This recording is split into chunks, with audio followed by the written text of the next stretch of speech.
Information for health professionals about the screening questionnaire for adults. Are you interested in knowing why we included a certain question on the screening questionnaire? If so, read the information below. If you want to find out even more, consult the references listed at the bottom of this page.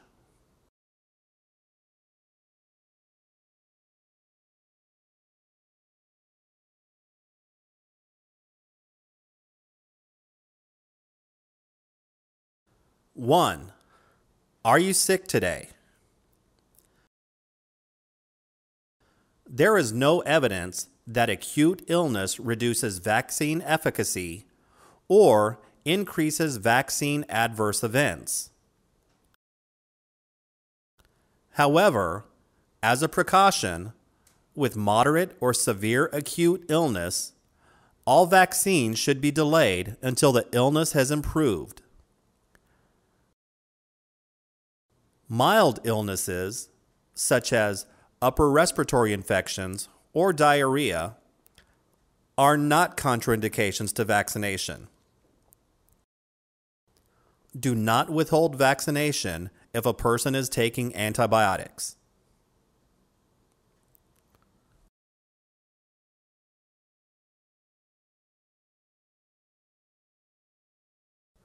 Two, do you have allergies to medications, food, a vaccine component, or latex?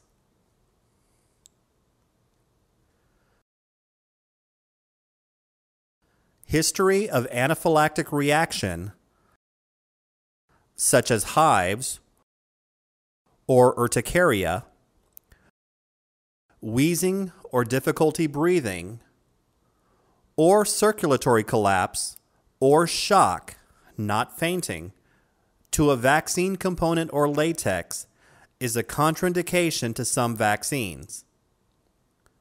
For example, if a person experiences anaphylaxis after eating eggs,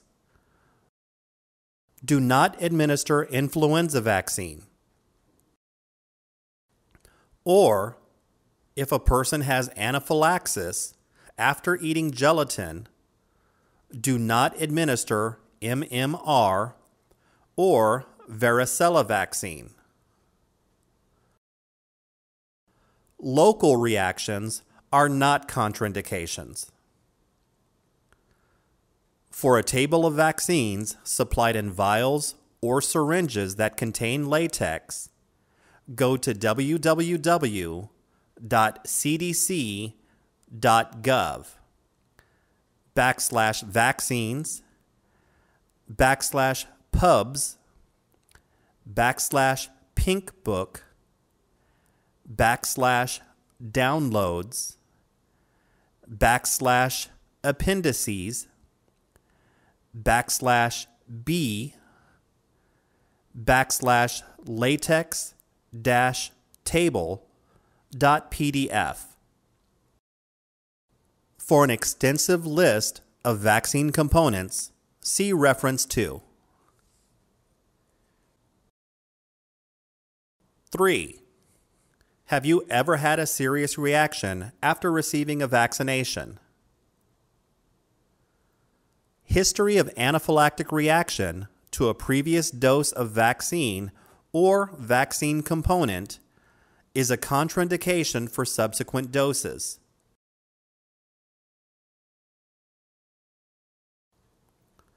Under normal circumstances, vaccines are deferred when a precaution is present. However, situations may arise when the benefit outweighs the risk. For example, during a community pertussis outbreak.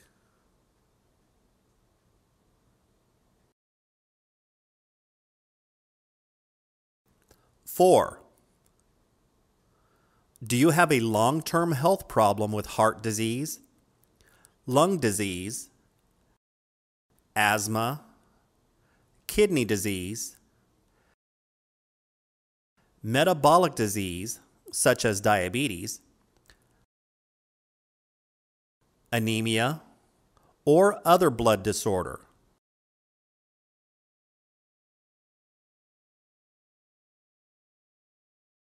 People with any of these health conditions should not be given the intranasal live attenuated influenza vaccine, or LAIV. Instead, they should be vaccinated with the injectable influenza vaccine.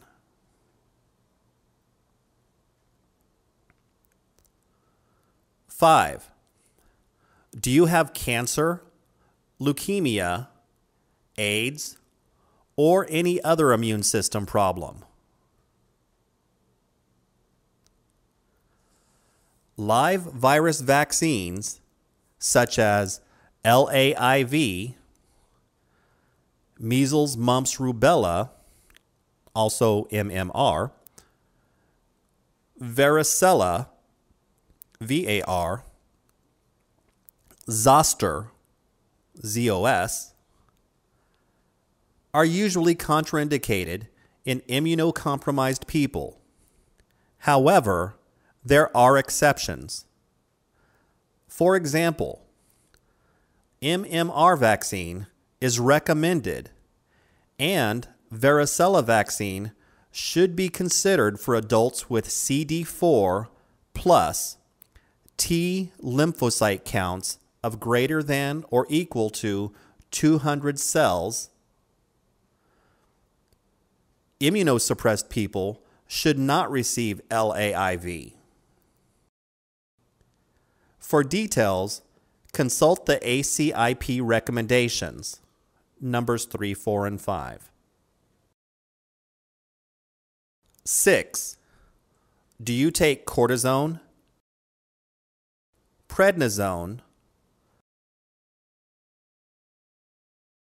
other steroids, or anti-cancer drugs, or have you had radiation treatments?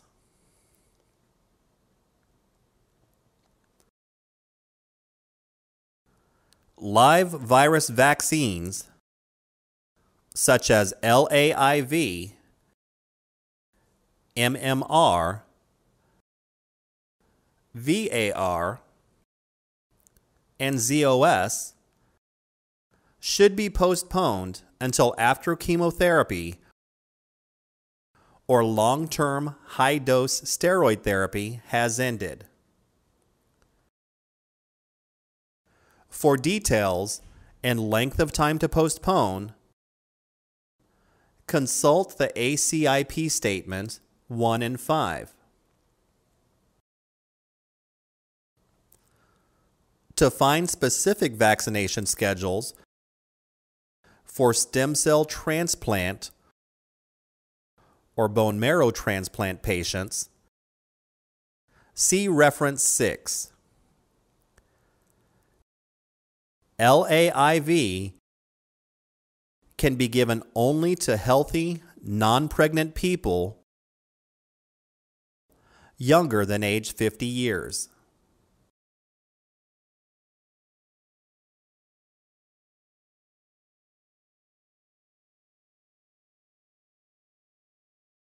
Seven,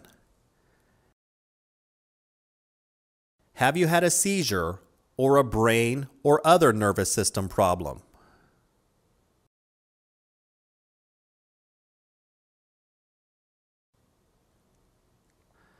TDAP is contraindicated in people who have a history of encephalopathy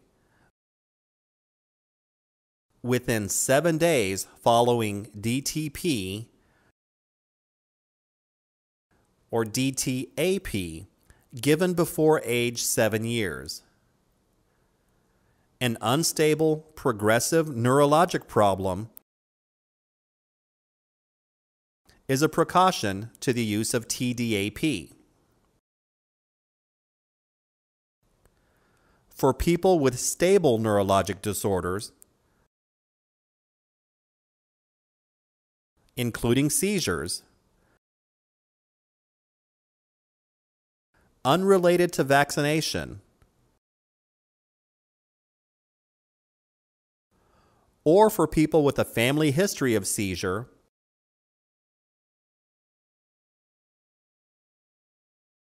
vaccinate as usual.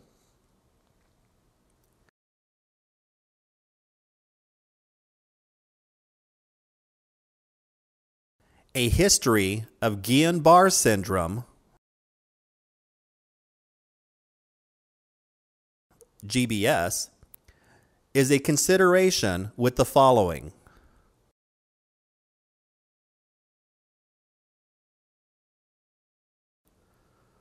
One, TD, TDAP. If GBS has occurred within 6 weeks of a tetanus-containing vaccine,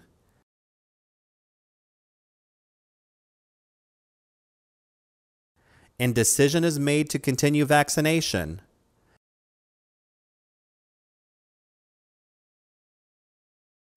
give TDAP instead of TD.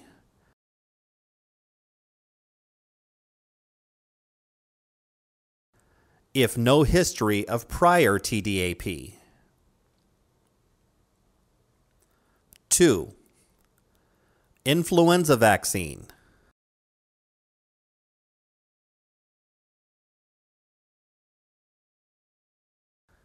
TIV, LAIV.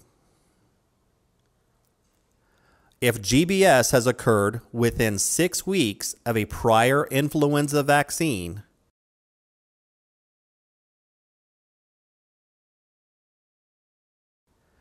vaccinate with TIV if at high risk for severe influenza complications.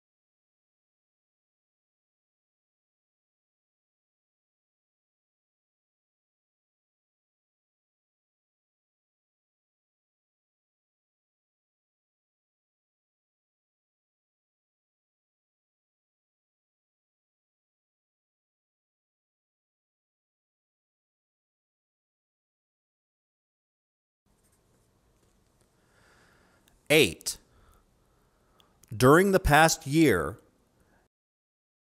have you received a transfusion of blood or blood products? Or been given immune gamma globulin or an antiviral drug?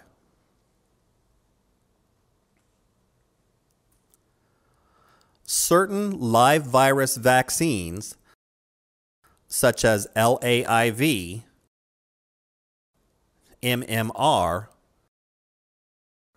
and VAR, may need to be deferred depending on several variables.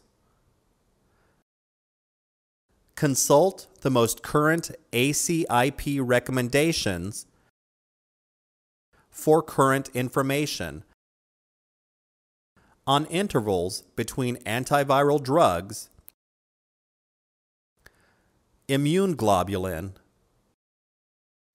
or blood product administration, and live virus vaccines.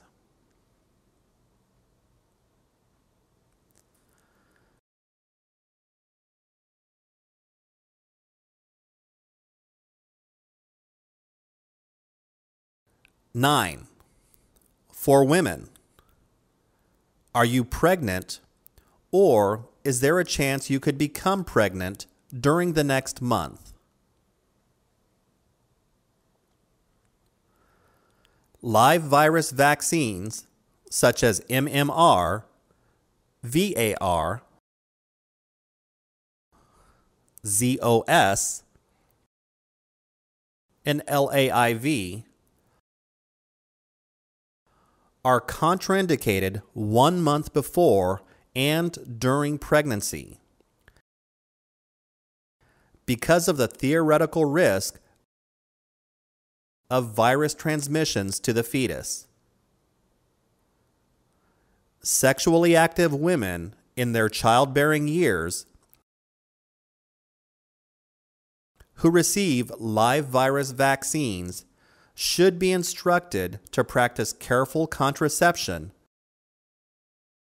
for 1 month following receipt of the vaccine.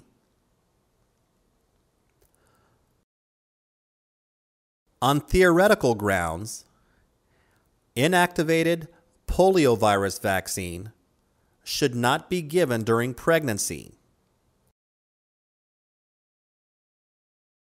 However, it may be given if risk of disease is imminent and immediate protection is needed,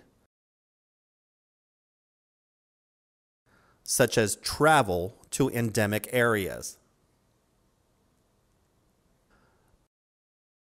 Use of TD or TDAP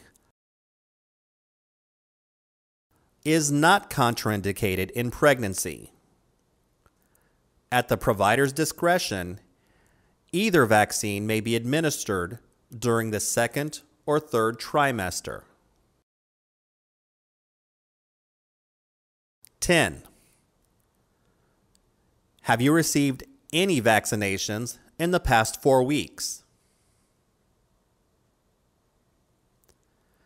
If the person to be vaccinated was given either LAIV or an injectable live virus vaccine,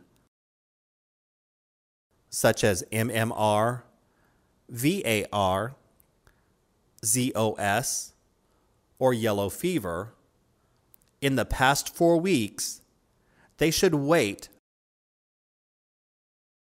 28 days before receiving another vaccination of this type. Inactivated vaccines may be given at any spacing interval if they are not administered simultaneously.